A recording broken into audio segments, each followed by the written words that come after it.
I I decided to make a second video because with the first one I did actually quite enjoy it a lot more than I thought I would, to be honest, it exploded infinitely times better than I thought it would. Like I thought it might get 5 views and a comment.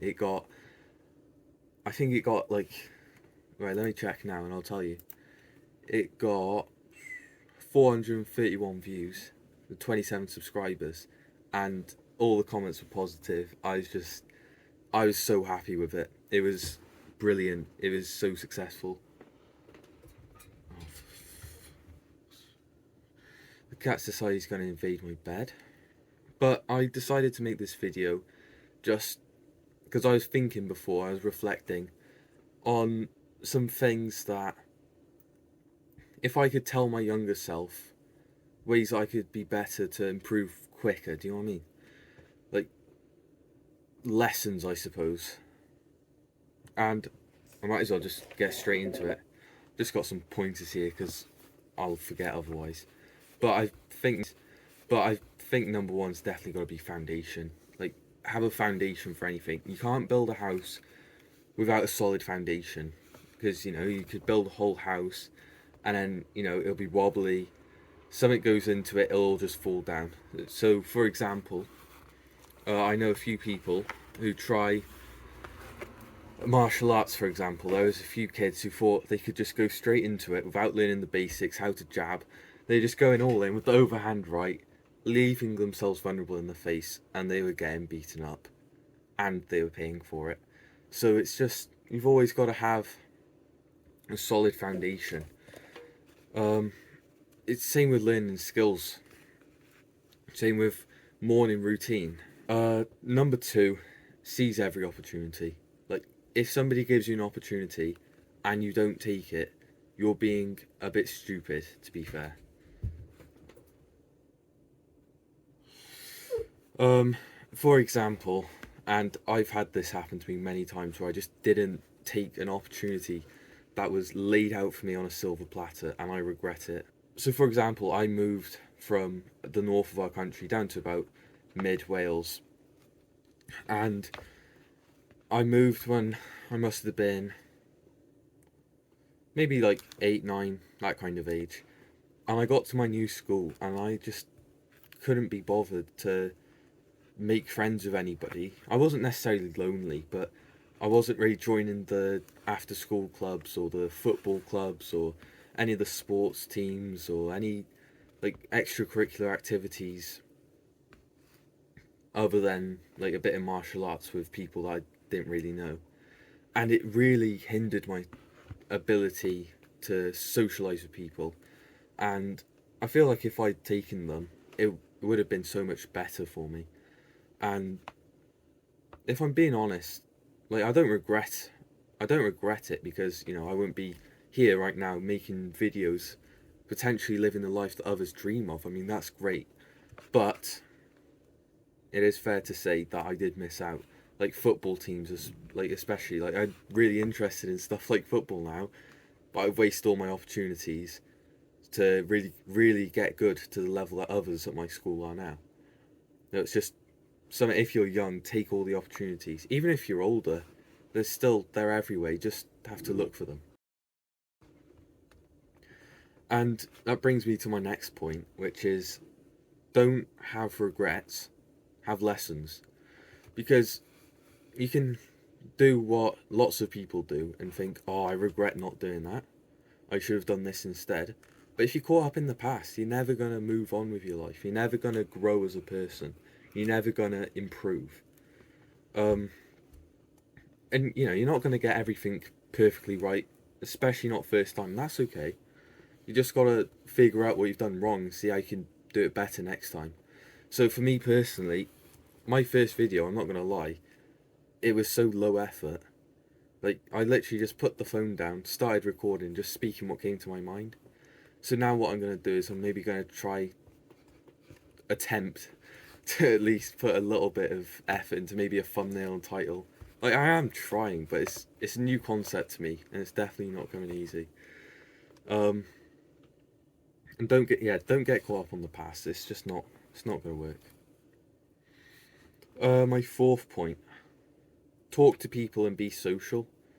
I mean, it's pretty self-explanatory that if you want to have more opportunities, you can't just be talking with the same three people in your friend group. Do you know what I mean? It's not that you should cut them out or anything, but it's just if they're not offering opportunities, you got to start looking out. You got to start talking to people. And there's so many people now. I've got their business cards where I saw them literally at a car boot sale. I was going to walk past and I thought I'd say how are you? And there was this one guy who had, I know it's a bit of an odd story, but he had a very rare coin that my godmother accidentally gave him to pay for something. I told her, oh, you shouldn't have used that. You should have used different money because this rare coin's worth like 1,600 and some quid. I So I went up to the guy. I was like, "Hi, I was just wondering, did you have this coin? If you want to keep it, that's great. But if I could have it, or like give you even a fiver for it, I know, but I'll tell you, it's worth a lot." And he was like really honest about it. He's like, "Yeah, all right, you can have it back. Tell you what, if you sell it, we'll split the money." So it's still selling, but if it does sell, that means I've got an extra 800 quid. He's got an extra 800 quid, and otherwise it would have been I get nothing, and he thinks he's just got a useless 2 quid. I mean, there's so many opportunities if you just talk to people. And I have actually got another story. There was this careers day at our school where basically what this is a bunch of big companies come to school. I mean, not even companies. You might have like the Navy and the Army. But there was this place called Moreland. They do interior products design. And I spoke to some of the people there. They were really lovely. And I got a business card and some other bits. Anyway, school work experience comes around, and I've already got a contact. I go to them, and it's like the best possible thing. They've got the way that they do the work experience is they obviously do the normal stuff. They show you around all the different departments.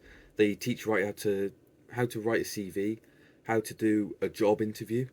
And if they're telling you how to do a job interview and write a CV, they're literally telling you what they want, as in an employee, what they're looking for. So you'd be stupid not to talk to people. Honestly, like you'd have to have negative brain cells not to talk to people. And this is point number 5. And I know they say it everywhere, and maybe if you're in school, it's everywhere. But just be yourself, even if it means sacrificing friends. Um, the reason I bring this up is because I'm not going to say a lot of my life, but I have had situations where I've been friends with people who weren't even looking out for my best interests. They didn't care about anything that I did. Nothing that I did mattered to them. And like we were only together for like quick laughs. They didn't mean anything. It was pointless. It was a waste of energy. It was terrible. And like clout isn't always a good thing. The idea that how good you are or how popular you are is like should be the most important thing. It's just so stupid because it's not. It really isn't. Um, I think if you can really separate yourself from the degenerates that are like in so many places nowadays, like you're just gonna become so much better as a person. You really are. And I had a few friends a while ago, and they were just horrible people. I was only with them because I couldn't be asked to get new friends. I just wanted to stick with the same people. They were dickheads, honestly. And then I got rid of them. I got on self improvement, and my life is so much better now, just because I got rid of the toxic people. It's that easy. And actually, now that I'm thinking about it, there is, I guess, a bonus tip you could call it. Is that discipline is better than motivation. It really is. Uh, and I'll give you a story to back this up. See, on about halfway through December, I want to say, of 2023, I got really motivated to start doing push ups every day. But So the way I did it is I started off with like doing 10 push-ups one day. Next day I did 11, and I did 12, 13. This went on like every day I'd add a push-up until I got to 40 push-ups. Then I'd start doing it timed to see if I could get it faster and faster and faster. And then I went on a holiday to Spain, and I was like, oh, it's a holiday. I should just take a break because I wasn't motivated. I wasn't disciplined, and then I gave it up. I should really, really get back onto it, but because I wasn't disciplined, I was only running off of motivation. It just didn't last at all. And that's one of the things that I'm genuinely going to try to start doing again, is daily push-ups, because it felt so rewarding to do it. Yeah, I think that'll do for today. I've ran out of things to say, I suppose, but I've got a lot of ideas up in my brain. I genuinely will try to upload like at least once or twice a week, because I think this is something that I'm going to really enjoy. So, if you get anything out of it, like, subscribe, comment. I mean, can't hurt, can it? And see ya.